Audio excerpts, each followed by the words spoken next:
Welcome to Monday of Holy Week, as we look at what happened in the life of Jesus that day. As Jesus and his disciples were making their way from Bethany to Jerusalem on Monday morning, Jesus' stomach started rumbling and growling in hunger as his eyes came across a fig tree flushed with leaves. Now, normally the figs would appear on a tree before the leaves would, but to Jesus' disappointment, this tree bore no fruit. The purpose of a fig tree isn't to don pretty leaves, but to bear fruit. A fig tree with leaves and no figs is of no good.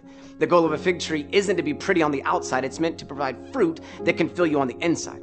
Sometimes something can look good on the outside, but be empty on the inside. That's true of leaves, and it's true of human beings as well.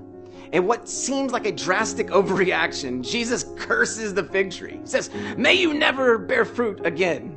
Jesus didn't hate trees. To be clear, he made trees. He wasn't in the habit of just going around and zapping trees with curses. This was a dramatic prophetic action. Jesus wasn't frustrated with the fig tree. He was frustrated with how the city of Jerusalem, the tree set outside of, was frustratingly just like the fig tree. Pretty on the outside, lacking fruit on the inside. As he entered Jerusalem and made his way into the temple courts, we soon realized that Jesus wasn't done with his dramatic prophetic displays for the day. He encounters people selling and buying animals and oil and wood and other necessary items required to offer sacrifices deeper in the temple. There are money changers converting Roman and Greek currency into temple currency in order for them to pay the temple tax. Responded by turning over tables and benches of the merchants and money changers and didn't allow anyone to make it through the temple courts with their merchandise. In an unexpected outburst to those on the scene, Jesus had temporarily shut down the operations of the temple in Jerusalem. But this outburst wasn't unexpected to Jesus. He'd been plotting this since he wept over Jerusalem as he approached it the first time. He'd been mapping this out since he took the depressing tour of the temple the night before.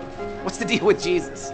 Between the cursing of a tree and making a big mess in the temple, this doesn't seem very Jesus-like for Jesus. Did he simply wake up on the wrong side of the bed and have a case of the Mondays? Here's a couple of things to keep in mind. If your picture of Jesus is one where he is always warm and cuddly, you have an incomplete picture of Jesus. Yes, Jesus is merciful and compassionate, but he's also a judge. So the question is, what was he judging? Well, the two Old Testament passages that he quotes after the outburst give us insight into what he was judging. He said, "Is it not written, my house will be called a house of prayer for all nations?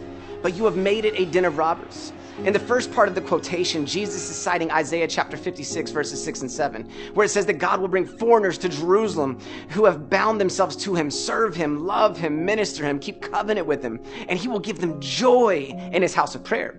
Jesus was bringing judgment on the temple because instead of it being a light to the Gentiles, a dispenser of joy to anyone that would seek God, it had become a nationalistic hub that kept the nations out. Non-Jewish people were only welcome to enter the temple premises to a certain extent, but they were excluded from being fully a part of the worshiping people of God. Also, in calling the temple a den of robbers, he's exposing the fact that the merchants and money changers were doing more than providing a resource. They were upcharging these items necessary for worship in order to line the pockets of the people in authority in the temple. On this Monday of Holy Week, let Jesus' judging actions with the fig tree in the temple put a little fear of the Lord in you. God doesn't desire your empty actions. He desires an overflowing heart that produces actions. If your church isn't an open door for all to enter and experience the joy of the Lord, it isn't a ministry unto the Lord, but a ministry unto you. The goal of the church isn't to profit off of the generosity of others, but to turn generosity into more generosity.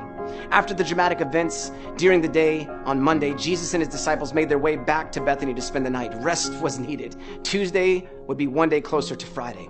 Tuesday would be filled with tension. His actions in the temple basically signed his death sentence with the Jewish leaders, but they couldn't act yet because the crowd was so amazed with his actions and teachings. Just like yesterday, don't take my word for it. Go read about the events of Monday of Holy Week for yourself. You'll find the Bible references in the description of the video below. Join us tomorrow as we look at Tuesday.